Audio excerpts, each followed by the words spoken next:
Thousands of international students graduate in Canada every year, but many of them never become permanent residents. Now, this is not because they didn't want it, not because they weren't qualified, but because they wasted time on the wrong things. And by the time they realized it, their post-graduation work permit had already expired. And once that happens, your chances of permanent residence drops to almost zero. In this video, I will show you step by step how to move from international student to Canadian permanent resident in Ontario and Alberta. Now, the things we're going to cover are the advantages that international students have in the express entry and the CEC draws.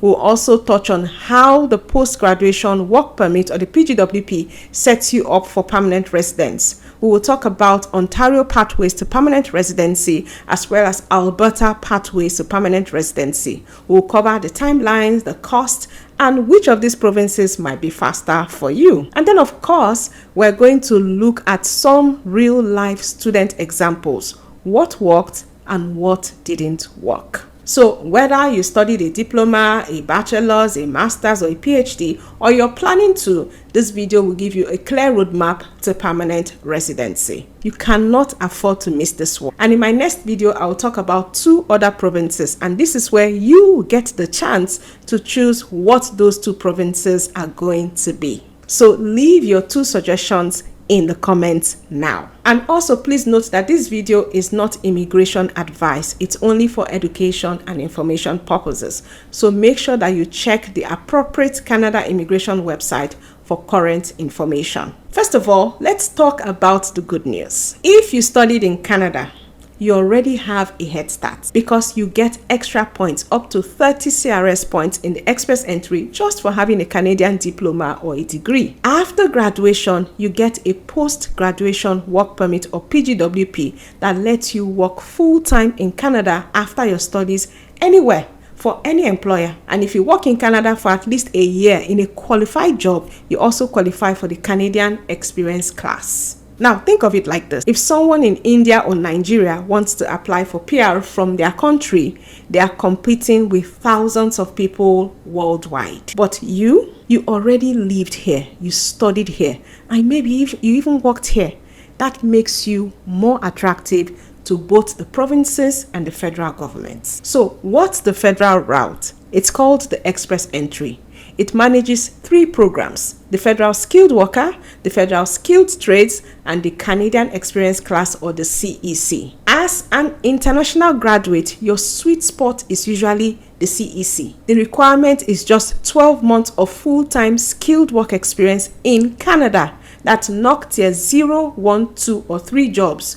No proof of settlement funds is required if you're already working in Canada. Once you qualify and your CRS score is high enough, you can get an invitation to apply, and the processing time is roughly 6 months after you apply. The key here though is that your PGWP is limited. So if you only studied a 1-year program, your PGWP might only be 1 year. And that's why planning is crucial. You don't want to realize in month 9 that you cannot hit a full year of work in Canada. Now let's talk about Ontario, the #1 destination for international students. Ontario has its own immigration program called the OINP. There are 3 main ways that Ontario graduates can get permanent residency. There's the Master's Graduate Stream. If you finish a master's program at an eligible Ontario university, you don't need a job offer. You just apply within 2 years of graduation. Then there's the PhD Graduate Stream.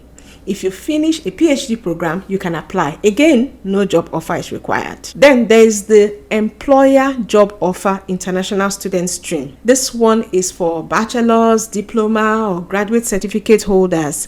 If you have a permanent full-time job offer in Ontario in a skilled occupation, you can qualify. There's also Ontario's In-Demand Skills Stream.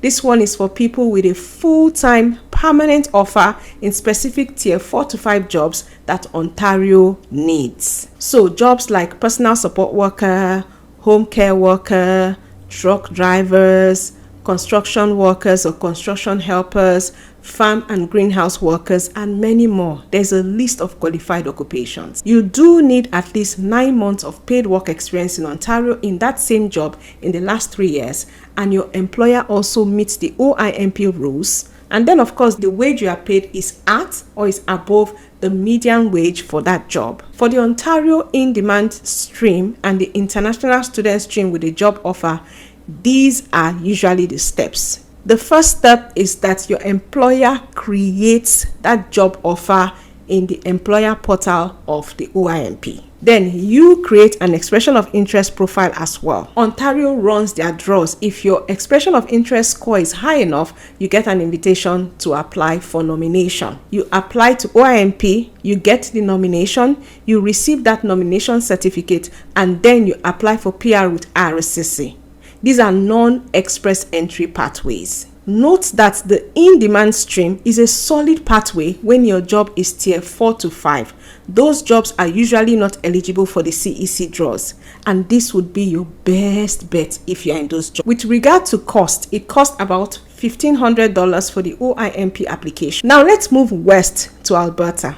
Alberta has been booming, with cities like Calgary and Edmonton attracting more and more international students every year. The province runs the Alberta Advantage Immigration Program, or the AAI. Once you graduate, your first step, just like in Ontario, is getting your post-graduation work permit, or the PGWP. Once you have your PGWP, the goal is to get working as soon as possible. Ideally, try to get a job that is related to your studies, but it doesn't always have to be a perfect match with your studies. What matters is that it's a skilled job in tier 0, 1, 2, or 3. And please, it must not be on Alberta's ineligible occupations list.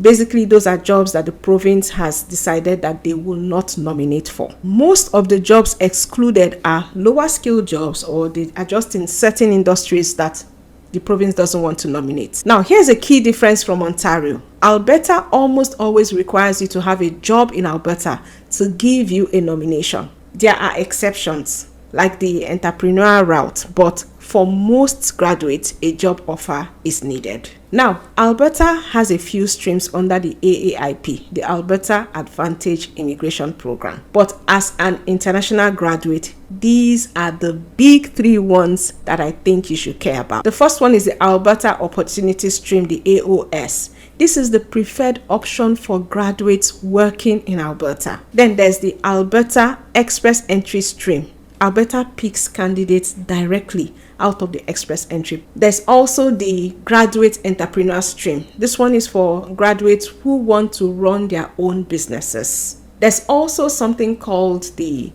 foreign graduate entrepreneurs, but that is usually for people who studied outside Canada, so we won't get into that. Let's start with the Alberta Opportunity Stream, because this is the main one that most students use. Now, here's how it works. You need a valid work permit. Your PGWP counts because that is a valid work permit. You need a full-time job in Alberta, not part-time, not seasonal.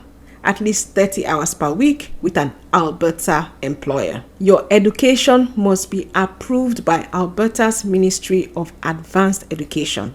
If you studied in Alberta, you're fine. If you studied outside Alberta, you can still apply, but you're going to need more work experience, or you will need an LMIA job. You also need work experience, but this is where the big advantage for Alberta graduates comes in. If you studied in Alberta, you only need 6 months of full-time work in your current job before you can apply. If you studied elsewhere, you need 12 months of work experience, or 24 months total if you're combining work from other provinces or overseas. So imagine this.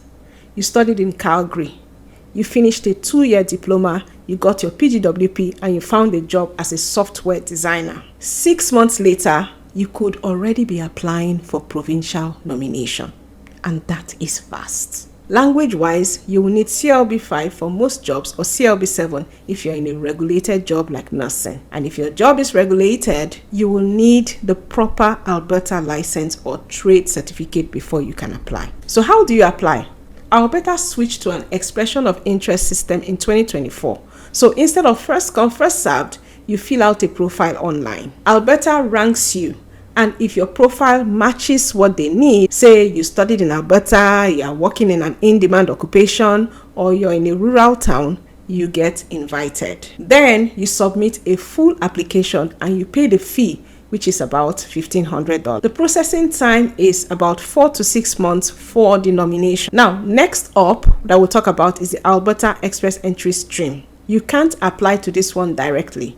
Instead, if you are in the Federal Express Entry Pool, Alberta can send you something called a notification of interest or an NOI. But what will make Alberta to pick you? If you studied there, or you worked there, or you have a job offer there, your chances of being picked really escalate. Alberta also looks at your occupation and whether you can help their economy or not. If you get that nomination, that's 600 points added to your CRS score, and that almost guarantees that you'll be invited to apply for permanent residency. And because this is an express entry aligned nomination, your PR timeline could be as short as 6 months. There's also the graduate entrepreneurial stream. If you studied in Alberta and you earn at least a 2-year diploma or a degree, and you want to start or buy a business, this could be your best path. You will need to actually run that business for at least 12 months before applying. It's a bit more complex because you need a business plan, you need an expression of interest, and you need a performance agreement with Alberta. Not many students take this route, but it's also worth mentioning if you're a business-minded person and you don't mind starting and running a business. I'll give you an example. There are some MBA graduates in Edmonton that launched a startup, and they used this stream to get their permanent residence while they were building the business. So let's recap the steps for a typical Alberta graduate to get PR. You graduate and you get your PGWP. You find a skilled job in Alberta quickly. You work for 6 months if you studied in Alberta, or 12 months if you didn't study in Alberta. Then you take your language test and you gather your documents. You submit an expression of interest through the AAIP. You apply when you're invited, you pay the $1,500, and you wait 4 to 6 months to get nomination. Once you're nominated, you apply for PR through IRCC. If it's a paper-based, non-express entry route, you wait for 15 to 20 months typically. If it's express entry, it's about 6 months. And remember, Alberta usually gives nominees a work permit support letter so you can stay and work while you are with. Now, this is important. A smart move is to run the 2 tracks. Apply for Alberta's PNP once you hit 6 months, but of course you keep working towards that 12 months so that you can also qualify for CEC under the express entry. That way you have 2 chances. If your CRS score is high enough, express entry might get you PR faster. If not, your Alberta nomination is your backup plan. Now, if your PGWP is running out before you can apply for PR, Alberta employers can use the Temporary Foreign Worker Program to sponsor you with an LMIA. That gets you a closed work permit. It's not always easy though. Employers have to prove that no Canadian or permanent residence was available for that job. But in Alberta, a lot of companies are familiar with this process. The same applies in Ontario. Honestly, Alberta rewards graduates who work there and contribute to the economy. So if you can get a job fast, you can lock in your PR plan sooner than later. Alright, so far we've talked about Ontario, we've talked about Alberta. Now let's talk about the differences between the two of them, or the similarities. The first big difference between Ontario and Alberta is that Ontario has streams where you don't even need a job offer. Like if you finish a master's or a PhD in Ontario, you can apply straight to the province. No job offer is required. Alberta doesn't have that. Alberta wants you to be working in the province before they will nominate you. Now, the flip side is this. Alberta lets its own graduates apply. If you studied in Alberta, you only need 6 months of full-time work experience before you are eligible for their PNP. In Ontario, if you're going through the job offer route, you don't need prior work experience, but you do need an employer who is ready to hire you full-time permanently and apply for you. And let's be honest, sometimes that is not easy to come by. Now let's talk about the expression of interest system, because both provinces use that now. Ontario ranks candidates by education, by language, by job location, even by salary sometimes. They often favor jobs and studies outside Ontario because they want to push people into the smaller communities. So if you studied outside Ontario or your job offer is outside Ontario or the GTA, you might get more points, especially if you're in Northern Ontario. Alberta, on the other hand, favors people who studied there, people working in in-demand occupations, or those living outside Calgary and Edmonton. So both of these provinces reward you if you are willing to go outside of the big city. When it comes to cost, both of them are pretty much the same. They both charge around $1,500 for the provincial application fee. The main difference in cost shows up if you're in Ontario and your employer is in Toronto. Then the employer might have to pay a higher business registration fee. Alberta doesn't do that. On processing times, if you're in an express entry league stream, both provinces are fast, about 6 months after nomination. If you're in a non-express entry stream, it takes longer, about 15 to 20 months. Yes, it takes that long. Canada. So which one is better? Honestly, it depends on your profile. If you're in Ontario, you can actually move to Alberta for PR, but be sure that you meet the profile before you do that. If you are yet to come to Canada to study, at least you are now aware of how to become a PR in both Ontario and Alberta, and you can make your. If you want to become a PR right after graduation without working first, Ontario's master's or PhD streams golden for you. If you are planning to work anyway, and especially if you studied in Alberta, then Alberta might get you there faster with that 6-month work experience requirements. Now, let me give you a quick story about two people in Ontario and in Alberta. Aisha did her master's in Ontario. She applied for the master's graduate stream and she had her nomination in about 3 months. Meanwhile, Brian did his master's in Alberta. He had to work 6 months before applying, but once he did, his nomination came in about 5 months. Both of them ended up with permanent residence in about a year and a half after graduation. They just did it through different routes in different provinces. So the bottom line is that Ontario gives you more flexibility if you don't have a job yet, but you studied a master's or a PhD. If you studied anything outside a master's or a PhD, you still need that job off. Alberta rewards you if you studied there and you can lock down a job quickly. Both provinces are excellent for international students.